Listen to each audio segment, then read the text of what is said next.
Good morning, party people.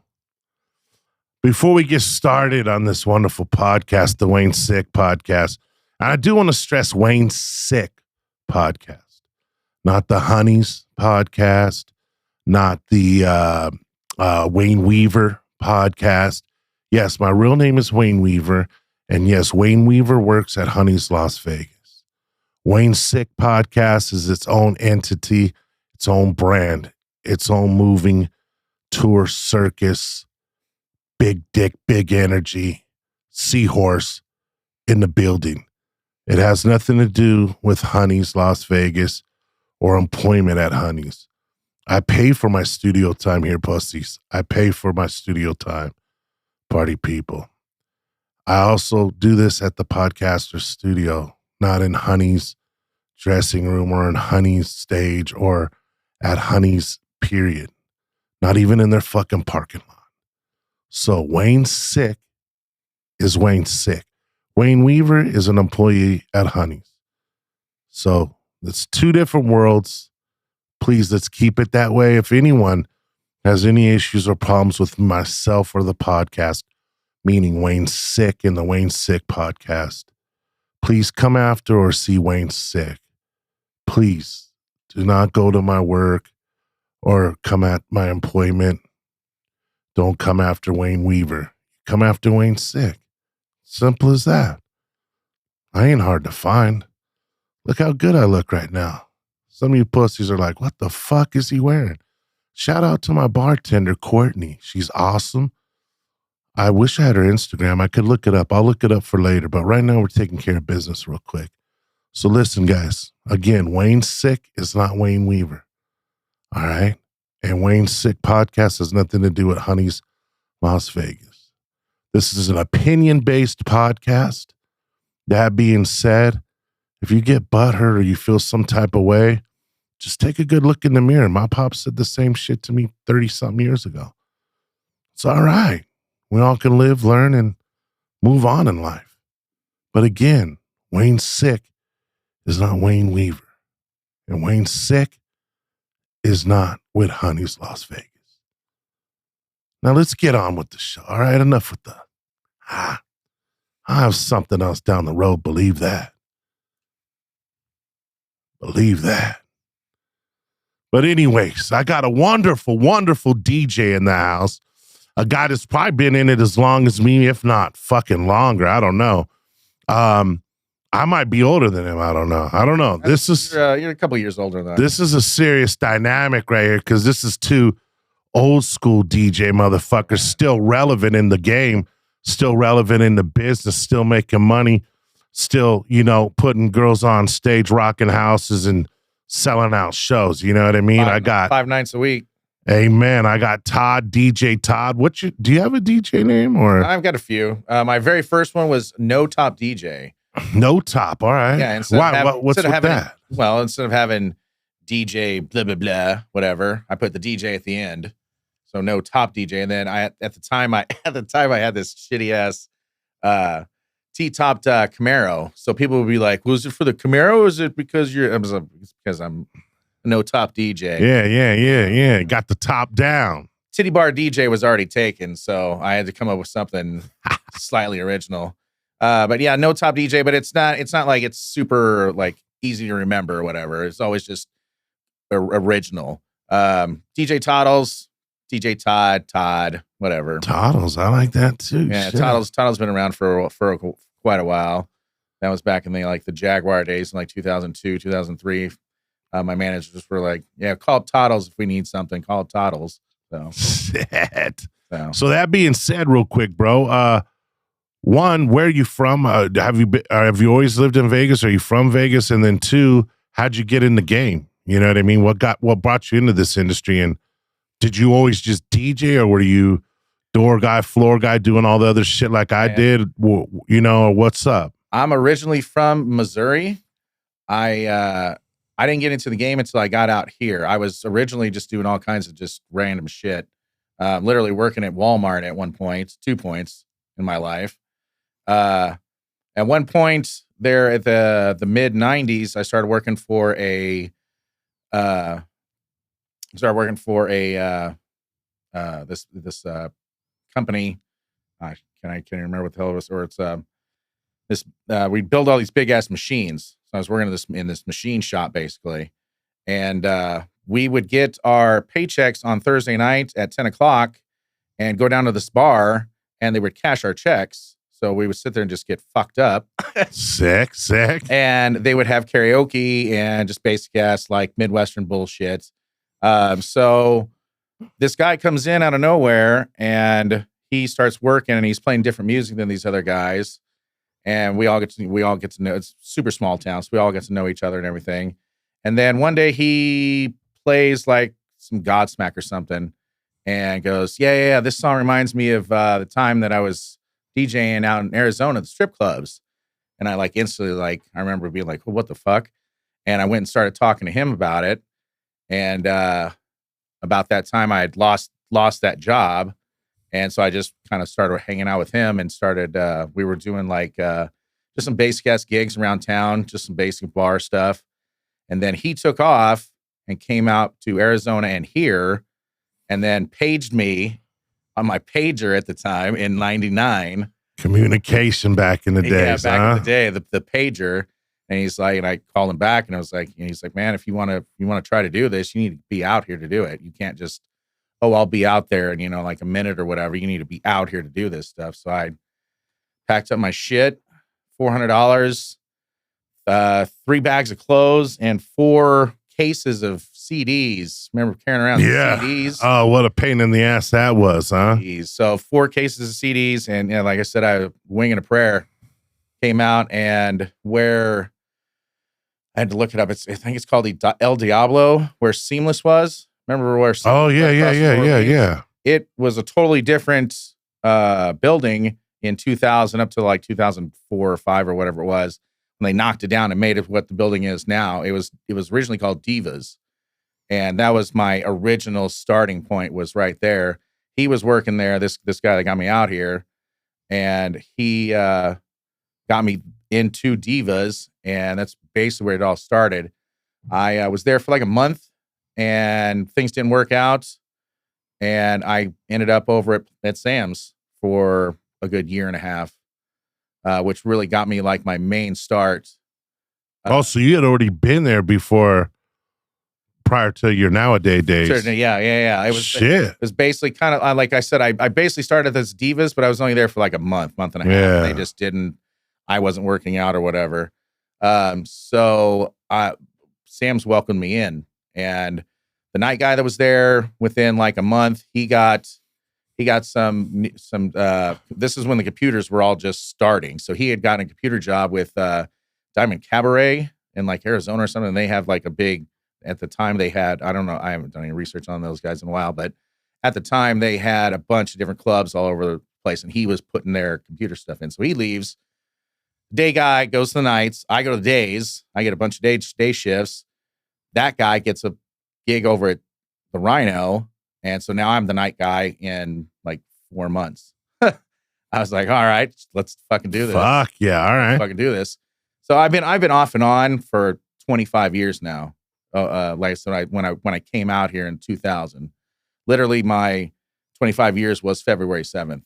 Shit, bro. Yeah. You got a good ass voice too, bro. I remember I had never met you, but when I came into LGC Vegas and I finally got the opportunity to DJ there, they had said there was that it was a DJ Todd there, and Justin and everyone would always be talking about you and complimenting you and shit like that. And then I ended up running into you, I think it was last year. I played against Sam's for a little stint and shit. You know what I mean? Yeah. But so you go from played against Sam's to where then? To the iconic Cheetahs? No, that was a slide in. That was I had to ease that. I had to spit on that a little bit, ease it in. Lube that little fucker up. It up a little bit. Sophia's, which is what, LV SC now? SC Yeah. So that has been that's like the newest. That's like the 10th or 11th or 12th name that it's been. Fuck. It was originally Masters in 2001, and then it was at the same owner owned Cheetahs, Jaguars, which is Musk or whatever. Yeah. Which used to be Embassy all that shit. Didn't even be Rick's Cabaret Rick's too. Cabaret for a couple. Bro, it's so crazy. Some of these spots that were like 10, 15 different clubs, even the club that Wayne Weaver works at, honeys, that Striptease. Yeah, it was like 1,000 different names, it seemed like, Den. bro. It was a dude. Legends, yeah. They had men there for a it it's been all kinds. Shit, I wish I would have known. I would have. You could have been out there. I'm interested in dancing. If anyone, I'm down to do some privates. You know what I'm saying? I mean, for real. We all got to make some money. So Wayne Sikk wants to do privates, not Wayne Weaver. Let's get that straight. But yeah, bro. All right. So then you got 2 in the pink, 1 in the stink over there at Masters. So I like that name. That's a pretty sick name. Awkward name for a strip club. Yeah, kind of sick. It had like a golf theme, and then the owner owned a bunch of different Masters on the East Coast in like Florida and Georgia and something, and some pink ponies actually before the Pink Pony Club became popular. Pink ponies, all right. So he owned a couple of pink ponies there, and then Cheetahs here in Vegas, and a couple other ones, and so I was at one point I was working at all 3 clubs, just doing 2 days. I would have like I want to say I had Sunday, Monday at Cheetahs, Tuesday, Wednesday at Jaguars, and then Wednesday, Thursday at it ended up being Leopard Lounge is what it was. It went from Masters to Leopard Lounge, and then after, it's been 18 other fucking names now since then. So, but I started with 2 days, Saturday and Sunday there at the Masters, and basically just wormed my way, like literally, like I said, lube it up, and every day just worked my ass off. Did you use a condom or you barebacked? No. What are you doing? Raw dogging? What yeah. Bareback Mafia. Look out for the Bareback Mafia. All right, we're out there. But no, it took a minute. I want to say I slid in about 2003, like very beginning of 2003, somewhere around there, and it was a fucking madhouse. 60 plus girls on a Sunday, and we were getting paid. We were getting $5 a girl from the house, and then at the time we weren't supposed to take tips, but we were getting some tips because we were supposed to be getting enough from the house to where we wouldn't really need that. Plus, that also always gave the house where I want to hear this. Can I dance to this? And be like, no, we can't play that because the house doesn't want us to play that. But 60 plus girls on a Sunday. Like I said, I worked at Sam's before that, but I had 15, 20, 25 or whatever on like a good weekend. Yeah. 60 plus girls on my first Sunday that I worked there at Cheetahs. And then the Monday was a Monday Night Football, and it was like 50 plus, and there was all kinds of crazy shit. We were doing some beer guzzling contests. People were throwing fucking beer all over the place. It was crazy. I heard over there you used to have like Construction Fridays. Construction Friday.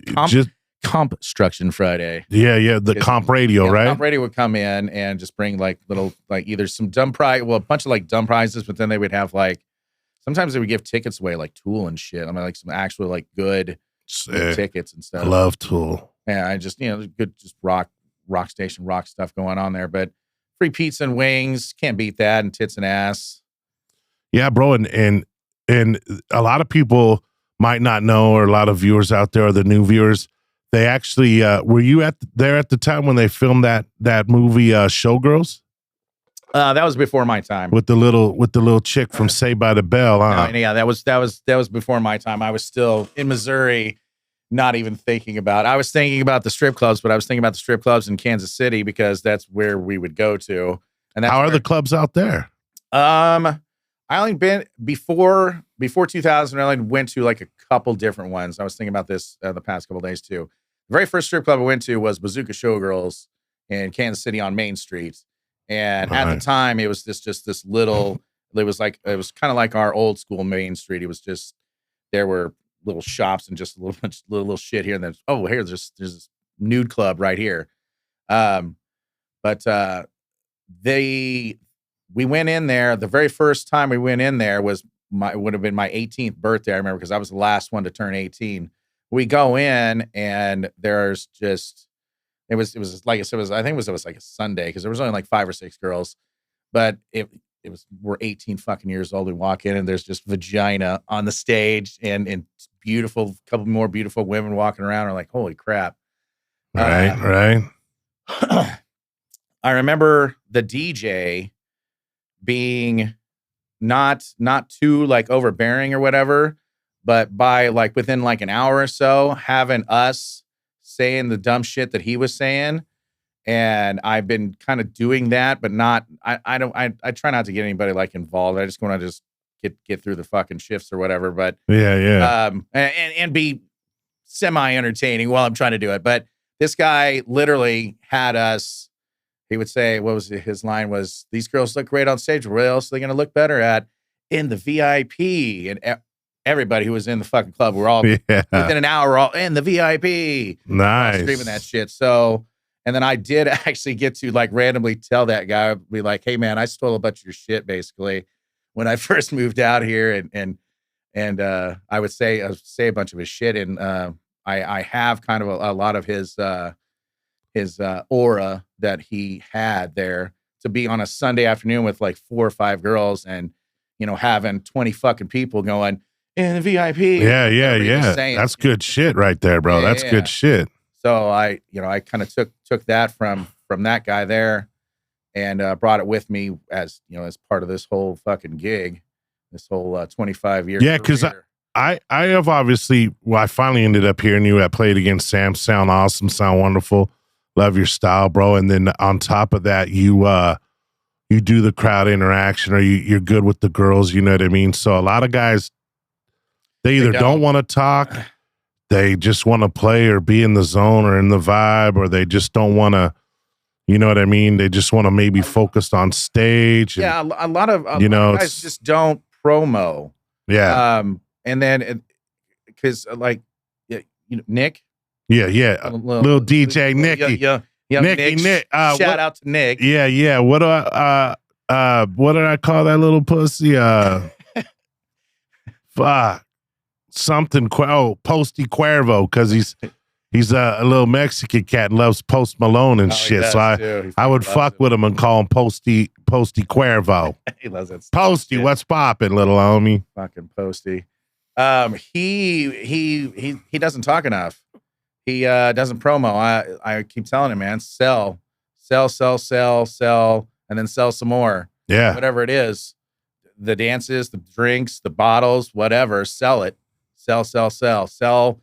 Song 2 is the best fucking song ever. Sell this whatever she is, whether she's hot or not. Yeah. She's the hottest girl ever. Give her money. Sell that shit. Yeah. A lot of times, like I'll be listening or whatever, and he just song 2. Yeah.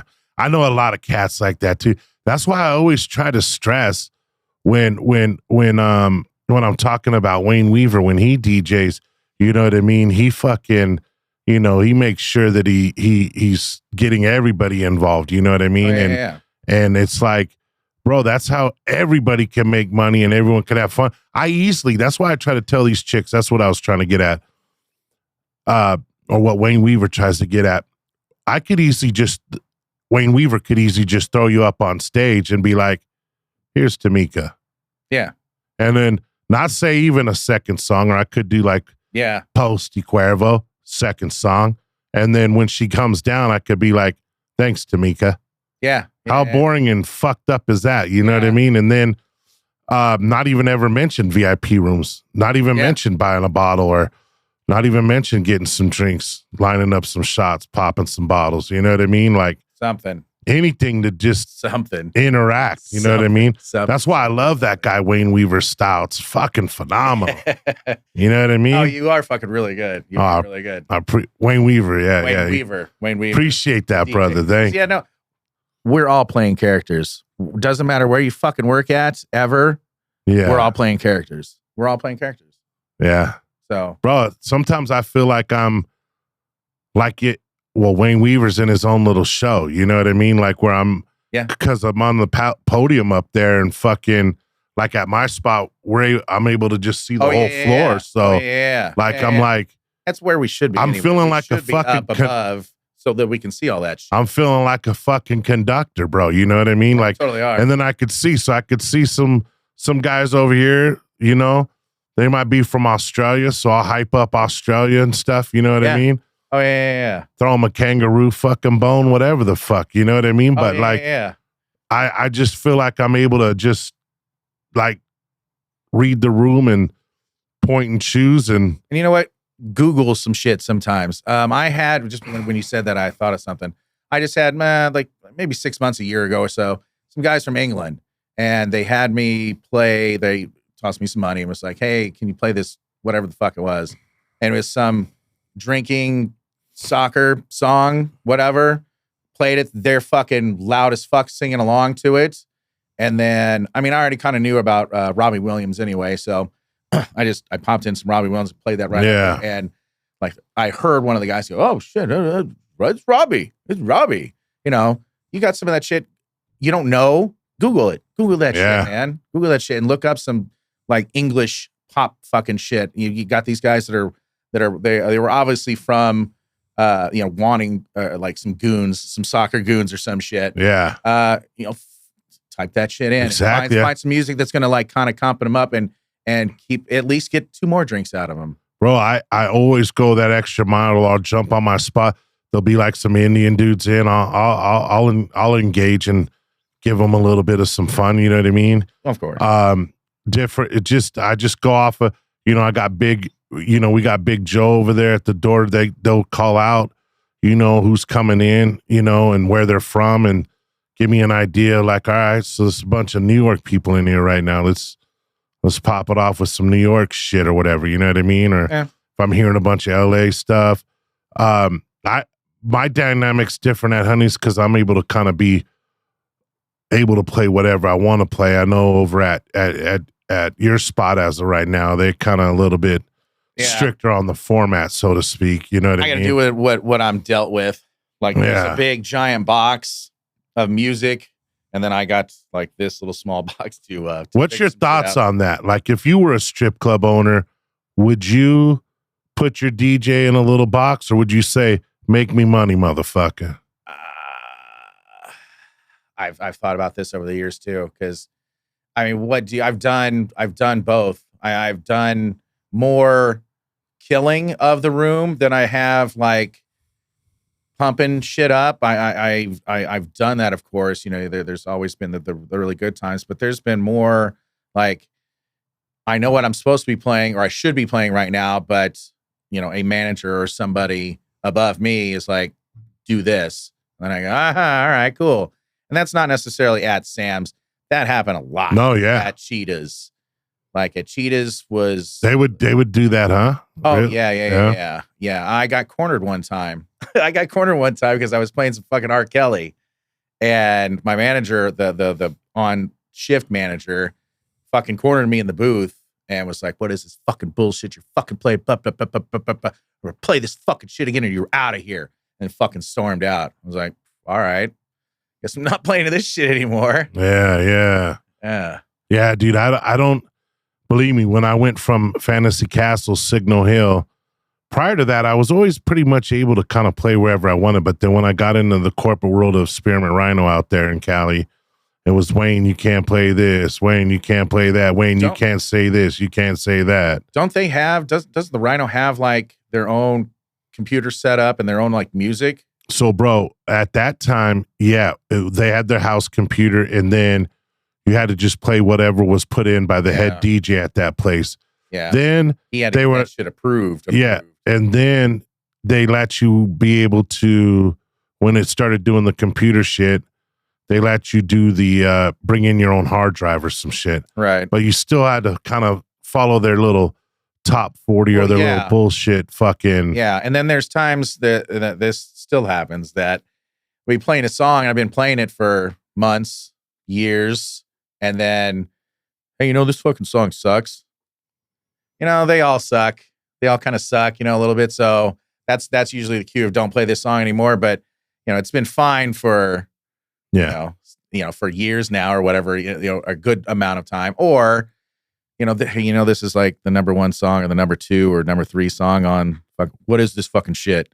It's like It's some hype shit. It's never mind. I'm not playing it anymore. Bro, I never got that dynamic about shit. That's why I give props to that owner of the library, LGC out there in Cali. Even when we were in Vegas, he don't sweat the shit about music, bro. Just play whatever the fuck's gonna make him money and make those girls money to keep having them come back. You know what I mean? Yeah. Granted, we didn't make too much money out here in Vegas, but isn't the library gone? Yeah. Okay. But the ones in Cali are King Kong. I've heard that they are really good out there. So, but I'm just giving him his props on the fact never fucking with the DJs. Yeah, you know what I mean? Most definitely. You know, but yeah, bro. Out here, it's weird. It's I don't know. I've still 25 years. I can't give you a straight like, oh, I know it. You need to do this and you need to do that. I've seen it all. I've seen all kinds. You try to do an all rock club and it doesn't work. Motley Crue or Vince Neil's Girls. Right? Yeah. Fucking fail. All full on R&B, hip hop. Seamless, for instance, Euphoria or whatever that was. Seamless was good because they played a bunch of EDM or remixes of shit. Yeah. But I don't know exactly what happened at all that. I want to say that there was probably behind the scenes money bullshit. Why there used to be a lot of shootings and crazy shit over there? That too. That'll it brought in that kind of like crazy crowd, and they were trying to blame it all on hip hop vibes or and that's always the thing is like if you have a hip hop club or whatever, strip hop is what they used to call that shit or something out here, right? Yeah. All the if you were at a strip club in Vegas and it was predominantly all hip hop and R&B, it was a strip hop club or some shit. Right. But that was basically the formula to you're gonna get shot, shot up or shut down for the the bullshit of the. Now we're getting a bunch of all Latin clubs out here. It's seeming like Well, there's 3 or 4 now, I think. And then that's like those two are the most popular music that's out there. Yeah. R&B, hip hop, and rap, reggaeton. Bad Bunny. Bad Bunny is the fucking biggest thing almost ever. Yeah.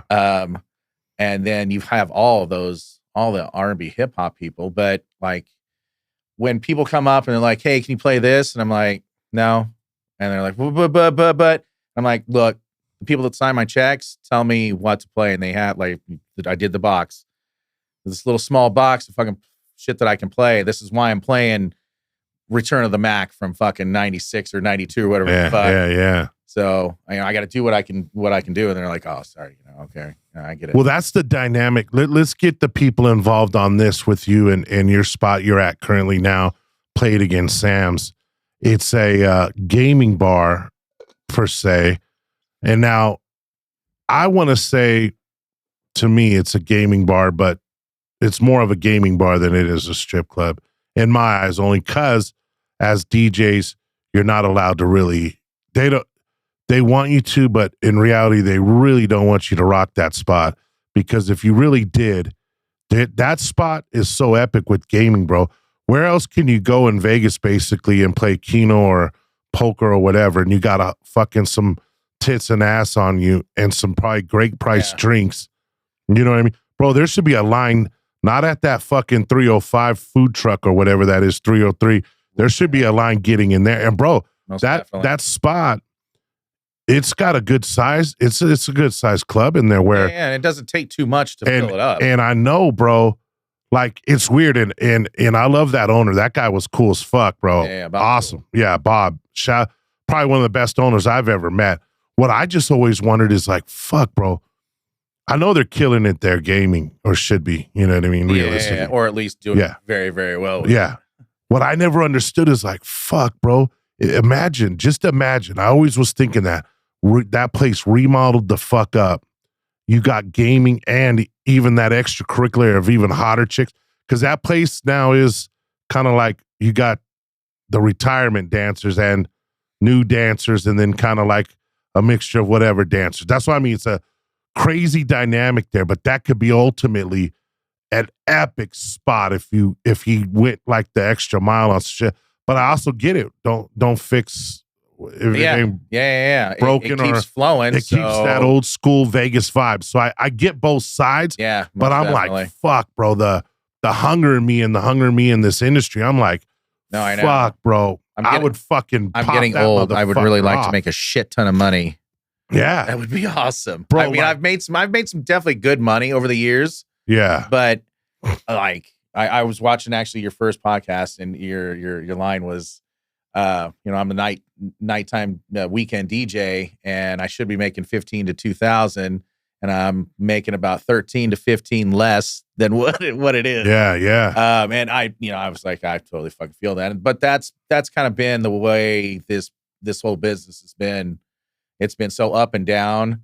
I did make a good grip of money between 2004 and 2010. Yeah, I was gonna say you were here in some serious heydays then with especially now, not to cut you short real quick, but Cheetahs was like predominantly the main club out here, right? For a longest, it was one of the top three. Yeah, it was OGs were one of the top 5. OGs, Rhino, Deja Vu, I can't remember all the what. But wasn't Deja Vu and Rhino nude at first? I thought, right? I knew Deja Vu was. Or not Deja Vu, but the other one that's cohorts with him. We were. I tell everybody that I caught the caboose of the money train. I did make some money, but I was literally holding on and like flying onto it. Before 2005, like I said, we were getting they were all getting money from the house, and they were writing it down on their taxes or whatever they were doing, but the house wasn't paying it, wasn't doing anything for it. So up until that point, we had to get in 2005, we had to get 1099s so that we were taking care of our own taxes and our own stuff, and we were basically not even employees there for a minute for up until the end, actually. Shit. But we were making enough to where it was easy enough to write $3,000, $4,000, $5,000 checks to the IRS every like 3 or 4 months or whatever it was, the quarterlies. Yeah. But we had to take care of that shit on our own. And but for quite a few years there, it was the weirdest thing because I had never heard anybody, nobody else had really heard of it. I was always doing the day shift. I was doing Tuesday through Friday, 1 to 9. And somewhere in like 2006, 2007, myself, the manager, and all the girls that were working, we were out girling and out ringing the night shift. And that went on for like 3 or 4. Well, that went on for like 4 or 5 years, actually. Shit. And then, I didn't even know it was happening up and like it had been going on for like a year plus or something. And somebody was like, we out ring the fucking night shift, by thousands of dollars. What? Yeah. Like, I must be doing something right. Right. A lot of people don't really realize or understand or get the importance of a DJ, bro. Really? Or how we can really set the atmosphere or the environment to get the money flowing in that motherfucker. Yeah. Like I said earlier, I could easily be like, here we go, guys, Tamika. Thanks, Tamika. Exactly. You know what I mean? Yeah, it's that and having a good DJ to do that shit, having that guy that has that, like I said, aura, has that skill to actually like cut promos and shit, and do it without being fucking annoying.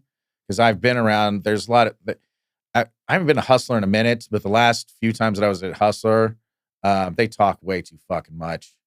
Yeah, you got to find that happy medium. I found that out on because there's some places I go to and I'm sitting there like, just shut the fuck up already. You know what I mean? understand though is like some clubs do want you to talk like that. They want you to keep going and keep going. There's a super happy medium because I've been doing it for like 25 years now. Yeah, that you get some stuff in and shut the fuck up. Let the tits and ass work. Let the song work. Say something quick. Do the next thing and fucking keep the flow going. Because that's what I noticed. What Wayne Weaver does is he uses when it's choruses or different shit like that to do kind of like his little speaking. You know what I mean? Instead of going over the song where everyone's wanting to hear these little fucked up lyrics or the whatever kind of bullshit. Yeah. You know what I mean? Do you what program do you work with over there? We got so I don't really bring my laptop or nothing, but if I was to, I would be doing probably DJ Pro. I like that one. From like the early 2000s DJ Pro? I don't know how it's spelled, like D and then JAY and then DJ Pro. Oh yeah. No, that's been around for a long time. Yeah. But at my spot they're doing just the virtual shit. Seems like everyone's rocking virtual because they can do some videos or be able to put their promos on that video slot. Yeah, you know what I mean, to run. That program is so good. Yeah. Like the little stuff that I do and the little stuff that they do, like putting their little promo shit up there is like the tiny little grain of salt that program can do. Yeah. It does all kinds of stuff. But I usually will, we do 3 songs at Sam's because it just works out a lot easier, especially when you have only like 6 or 7 girls. 6 girls, about 2.5, 3 minutes. 7 girls, it's about an hour. So it's not too fucking bad on everybody as far as like you, the DJ, getting fucking bored saying the same fucking girls over there and playing the same type of music the next fucking sort of all this other bullshit. But yeah. So I'm just rocking virtual in my title, log into my title and just fucking bounce it off from there. You know that's I mean? I own like the majority of my music. Nick's got the hookup for the title or whatever on the virtual, but yeah, I like to set it up, or I like to say stuff in between the third and first song. I like to set it up to where it will just flow into each other. That way I can be blah, blah, blah, blah, blah. It's coming down. All right, blah, blah, blah. Let's get some VIP dances going on. It's great. Incorporate something that was said in the song or some shit, just be cheesy or whatever. Yeah. And then throw out the fucking drinks. Hey, you ready for some have you ever seen Idiocracy, the movie Idiocracy? I'm not sure who's in that. Terry Crews. There's a bunch of shit, Terry Crews. Okay. Yeah. It's just they say some it's a really funny I'll have movie. to check that shit out. I forgot where I was going with what I was saying now. Idiocracy, the movie, but yeah. You were saying you say some of the shit off of the songs. Oh yeah. Well, just no. Set that music up and then put that, like I said, put those promos out there in between the third and first song, and then let the girls and the music do its job, basically. Yeah. Sell itself. Basically, and then just throw those little promos out there. So yeah, man, it's a cool dynamic over there. Now, does anyone be hitting big over there on those machines? Yeah, I don't. They'll tell me stuff here and there. I mean, the bigger hits are like maybe like 10 grand or some shit. Yeah. But we also do have like on our marquee, it's like we paid over 2.5 million over the year. So shit, yeah. I mean, it's now you guys are located over there in Spring Mountain, huh? Yep. Spring Mountain and Wynn, literally right across from Chinatown. And then the place has been there. The place was a blues club before it was a strip club for a good like 10, 15, 20 years or some shit like that. Yeah. Where the stages and everything, they used to have like a piano and everything set up there. It was a blues club. It was cool from what I understand. Yeah. Yeah, there's some people that are like locals that'll come in there and they're like, why didn't you know this was here? Yeah, this has been here for a long time, bro. Yeah, I know, bro. I had no clue about that spot roughly either myself, you know what I mean? And then a few people were kind of telling me about it, and I was like, oh shit, really? We don't do a lot of advertising. I don't make the decisions. I didn't make any decisions at Cheetahs. I just show up for work, do my job, make everybody money, try to make some money, go home. So I mean, we could advertise, but I said this earlier. I've seen a lot of shit. I've seen all this stuff and watching Cheetahs go down and knowing about like OGs, how big that was and how fast that fucking thing fell. I don't know what to say. I don't know where to point. Like, we should do this. You should do that. We should do this. We should do that. When I first came back in October of 2020, I was like, oh, we should try this. We should try that. And they were like, yeah, we already did that. I'm like, oh, well, what about like t-shirts? And we do like 25, we do this. Yeah, we already did that. It worked, but we don't even really care. I'm like, all right. Well, then I'm just going to come in and do cattle call. Yeah. Here comes the next one. All right. I mean, I'm still going to, be me and make a show out of it for 8 hours. But yeah, well, okay. No, that's what it's a crazy dynamic there. But yeah, this industry is wild with all that, like you said. But that's what's dope about there. It sells itself. They don't do payouts, bro, over there, right? You guys don't be giving the drivers shit to do drops over there. No. You know what I mean? And it's just a standard get like in, that, get actually. out. Yeah, that's what I mean. You guys are just based off of hearsay, you know what I mean? And experiences and people like, yo, have you ever been over here? Yo, have you ever been over here? Like, bro, I fucking hit 1,600 over here and did 1,000 in dances. And you got what, Lucas over there bartending and that hot, I forget her name. I feel so bad. That sexy bartender chick over there.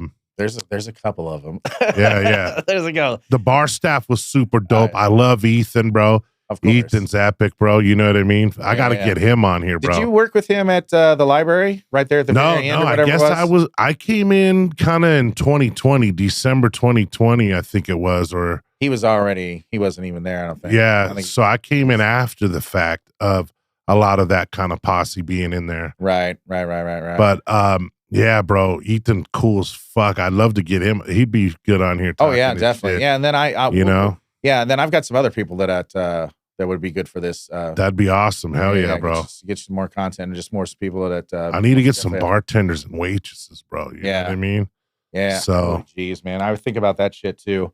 How many fucking bartenders and cocktail waitresses I've worked with over the years? I mean, it equals out as many dancers. And then, like at Cheetahs, I went through the guy that was owning it at the time, sold to his dad, and then he ended up dying. Went to his daughter, and then she ended up selling it to the library guy. Yeah. And so I went through fucking four owners of this one building. Shit. And then there was just like we had been like, there was a couple of us DJs that had been there forever, and we were sitting there just watching all this shit go down. And it's like there's not much we could do. I mean, we would kind of talk to people and everything, but nobody would really take any of our advice, and there really wasn't much we could do anyway, as we were losing girls and shit. So yeah. Now there's some hot girls back in the days at Cheetahs, huh? Oh, definitely. I mean, the early 2000s to up until like 2010 was ridiculous everywhere, really. Yeah. When I first came out here in 2000 and like got into it, and then I was like, oh, well, we need to go to the clubs. I want to hear the other DJs. I want to, shake hands, rub elbows and shit. OGs, which is now the Hippo, was ridiculous. Fucking ridiculous. 5 stages. Room completely full. They had gaming at the time, so the bar was completely full. Yeah, that's sick. I forgot they had gaming. Well, I didn't forget. Off to the left, and off to the left was a whole nother room with 2 other girls on stage, 2 or 3, and completely full of just dances, just crazy. Fucking machine over there, huh? Yeah, and then you would go to like any of the clubs at that time. The Rhino was always really good too, but it was so small at the time. And then they always had the good after hours. The after hours was the best over there. But we were all running 60 plus girls on a regular basis. And then of course the weekends, 100 plus. Yeah. And then depending on like OGs would do like 200 plus. One of my friends that I'm going to suggest worked over there for quite a while. But yeah, it was a fucking madhouse. It really was. Those were the heydays, hot ass girls. The good old days. Yeah. Yeah. Now, what do you think? The pussy was tighter back then than it is now? It is definitely different than it is than what was going on. Probably all bushy back then, huh? Pussy was all bushy back then, not all hair. No, 2000s. There was it was shaved nice clean shaven stuff. The girls that I was hanging out with, everybody was nice and clean. Keeping it tight. Okay. Yeah. High and tight. Nice. All right. I like that. So how long have you now? How long were you at Cheetahs then?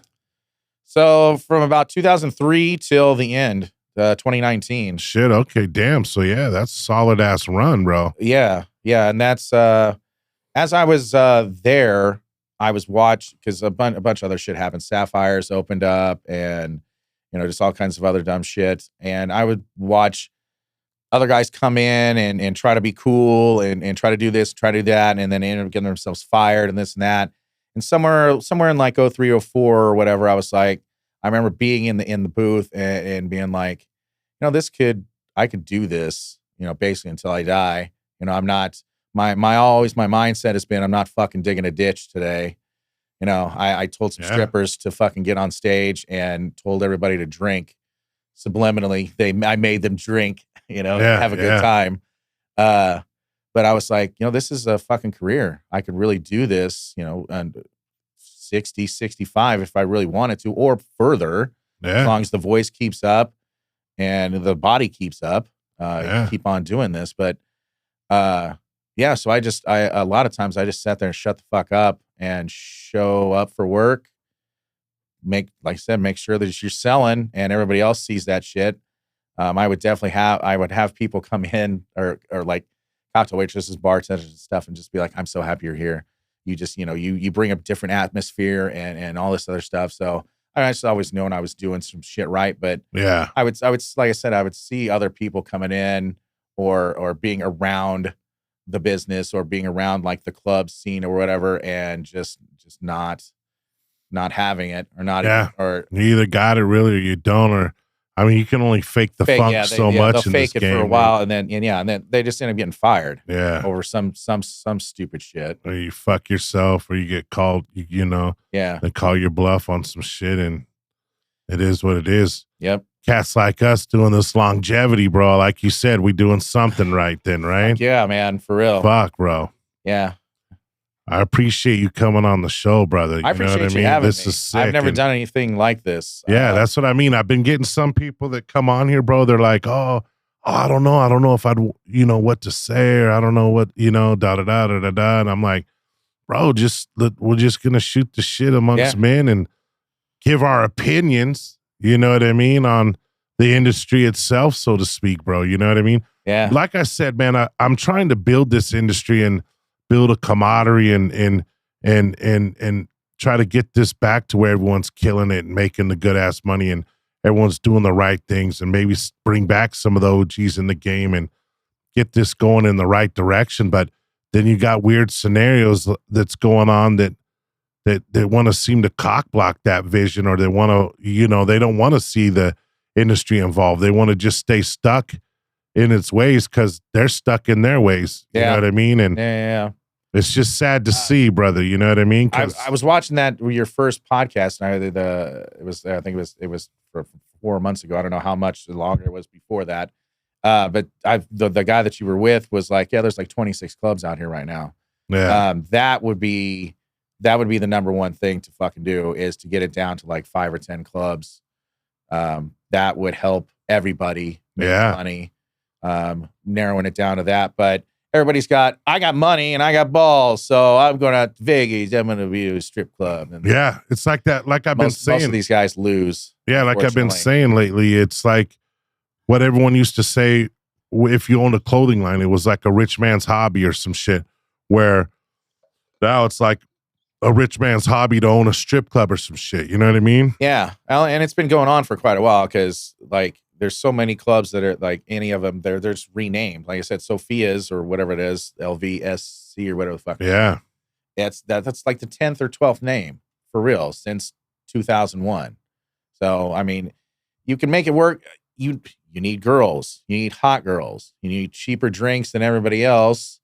And you need to be as lenient as you can be with the dancing and with all the like touchy-feely shit within the law. Yeah. And, because you don't want to be too much, then people just don't want to be there. But then you don't want to be too lenient, Then you got girls being just complete dirty sluts, and you don't want that shit either. I've always said this too, is I'm an entertainer. I'm a DJ.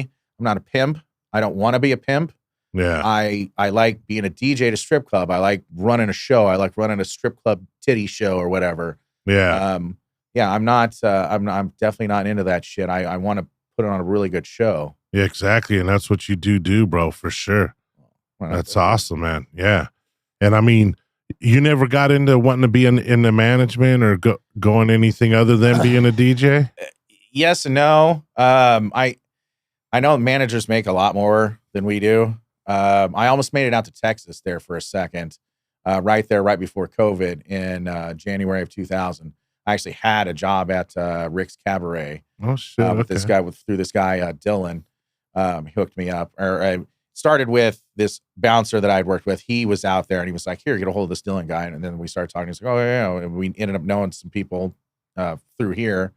And he's like, "Yeah, come out." So I couldn't make it out there, but they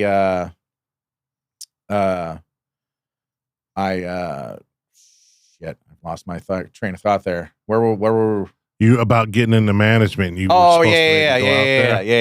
Okay, so his roommate was a manager there, and like I said, I was only there for 3 days, and we were all staying at this one little small apartment, and they were bullshitting because he was a manager, because the bouncer was a manager also. So they're bullshitting back and forth. Yeah, we only made like $1,000 today, blah, blah, blah, blah, blah. And I was like, I looked down at my 200 and I was like, fuck, man.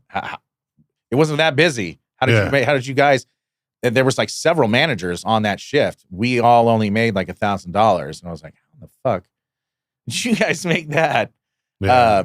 But like Sam's, I love Sam's, don't get me wrong, but being a manager there means cleaning up like just dumb shit, like vomit and stuff.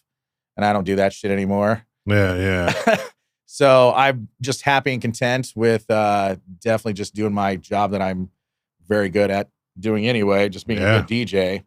And there ain't that many out there left, bro. You know what I mean? That too, man. That too. Period. I do know that I'm going to pat myself on my own back there for a second. Hell yeah. I know that I'm quality.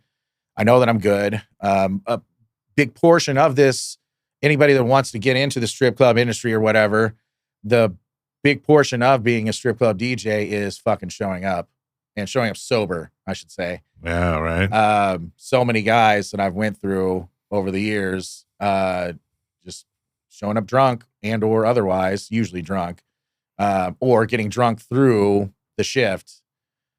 You know, you got to turn that shit off. And, you know, if you want to do that stuff, you do that way after. Yeah. But show up for shit. Show up for your shift 15 minutes early. Be there and then do it. Even if it is 6 hours, 6 or 8 hours, whatever, do it. And Wayne Weaver's rocking like 10 hours. You know what I mean? Fuck. Long Vegas nights. It really can be too. Early Vegas mornings. You know what I mean? Are you guys 24 hours over there? No. You just kind of go and goes. 6 o'clock on the weekends, 5 a.m. during the week type deal. Yeah, but you open at 8. Are you doing the whole shift? Yeah. Oh, nice. All right. Yeah. One of my boys used to do that shit at the original library there on Boulder Highway. Boulder, okay. Yeah. He would just go in and do fucking whatever 10 or 12 hours on Wednesday, Thursday, Friday, Saturday, and then be good for the rest of the week. Yeah. Put in his like 30, almost 40 hours or whatever, and then make a good amount of money. Believe me, I wish I could show up at like fucking 10, 11 o'clock and then just rock it, you know what I mean? But it's all good. Sometimes you get that early crowd. Like I said last week, my first week back, we had like fucking 20 people in the building by like 8:30, you know what I mean? Yeah. With only 4 girls at the time. Because, you know, out here, these girls got their own schedules, so they kind of like, you know, show up when they want to show up, or they'll all get there by 10 o'clock, so they don't got to pay the higher house fees and shit. Right. You know what I mean? But how many girls you guys running now over at Played Against Sam's? It's gonna still up there ways? No. I mean, well, I think about like actually running girls like 60 plus girls, you know. But we're like an average, like 20 some odd. And it's not like that's more like the weekends, 20 plus, but we do keep a good steady like flow through the week as far as like how many places I've worked at, how many places I've went to, and the comparison of this and that. We stay steady. We stay busy. There's not, I don't have any like, we of course could always be busier. I want to be slammed every single second of the day, but the unfortunate truth of the strip club industry is there's a lot of downtime. Yeah. There's a lot of just bullshit where nobody's tipping, nobody's doing anything, nobody's responsive. No matter what song you're playing, nobody is fucking doing anything. So you have to make it through that hour or 2 hours or whatever to get a different crowd that comes in that's actually like kind of paying attention, or some different girls that come in that are paying attention and get some shit going. So start a pot a little bit for sure. Yeah. But that's, like the truth. There's a lot of downtime. There's just a lot of dumb bullshit. Yeah. Cause that is true too. I mean, it could be slammed on a few nights, and then out of nowhere you're just dead and mellow. But Vegas is like real seasonal, it seems like, as well. Yeah. But I've also, I started at Honey's back at last year, April. You know what I mean? And it had rocked from that April. Even, summer's considered supposed to be slow season out here, but we were kind of popping off and rocking all summer long, bro. You know what I mean? So, we got a good dynamic going over there. So hopefully we just keep the momentum going, and hopefully Wayne Weaver, keeps his job and keeps everything rocking and rolling. Yes, let's make that happen. Shout out to Wayne Weaver out there. You're a good guy, brother. If you see Wayne Weaver out there, give him a good game on his ass. You know what I mean? The old. Yeah. Good game, brother. Preferably, I think that cat likes it on his right butt cheek, to be honest. I used to play softball and baseball and stuff. So I know. Yeah. Hell yeah. Well, Todd, baby, thank you for coming on, bro. Much, much love. I wish you nothing but continued success, my man. You too, my friend. You too. Fucking thanks for jumping on the podcast. Try to keep it happening out here in Las Vegas. Yeah. It looks like I said, it looks like I'm staying. You know what I mean? I was supposed to be relocating, but the powers that be want to keep me out here in Sin City, and I'm going to just keep trying to bless the world with this wonderful podcast. And I wish nothing but success and the best for Wayne Weaver. You know what I mean? And me too. Just another reminder. I'm going to end it with this, guys, on the closing. Wayne Sikk podcast does not condone violence. We do not condone prostitution. We are an opinion-based podcast on the adult nightlife industry. Just take a good look in the mirror if you got any issues or anything that's being said or not said, or if you're feeling some sort of type of way. Look at any of my social medias if you want to reach out to me. Wayne Sikk 555 on Instagram, and I'll be more than happy to talk to you or discuss to you about anything. Any of you that want to come on and talk, come on get at me. Let's get you on the podcast. We'll talk in person, even on here. It's no issues. It's an opinion-based podcast. I want to retract what was done on, I believe it was February 10th, episode 18. Due to certain things, that episode is deleted, and it will no longer be on any platforms. And again, we do not condone violence. And to the parties that be, there was no disrespect or any hard feelings or any intentions on any of things stirring the pot that it had done that. And again, we retract what was on that, and it's been deleted, and we're moving forward. Wayne Sikk's moving forward. Wayne Weaver's working at Honey's Las Vegas. Again, Wayne Sikk, it's its own brand, its own entity. It does not belong to Honey's. It has nothing to do with Honey's Las Vegas. Thank you, guys. Courtney, thank you for this. Let me hold on real quick, guys. Let me just look up her Instagram so you guys could check it out real quick and order some stuff, and then we'll get you guys out of here. Again, I appreciate everyone coming on. Check me out at No Top DJ on shit, I don't even know. Facebook, I guess. Oh, I got a TikTok that's no top DJ Toddles, TODDELLZ. I've done a few like film myself while I'm working, just doing some promos. Nothing spectacular. Toddles instead of toodles, huh? Toddles. The Toddles. Fuck, bro. Yeah. Okay, Courtney's Instagram, guys. I guess you could spell Courtney COURTNEE, or it's SIESIVXIS. Thank you for the hat. You're awesome, beautiful. You're a wonderful bartender. Party people, much love. Thank you guys. Wayne Weaver says hi. California.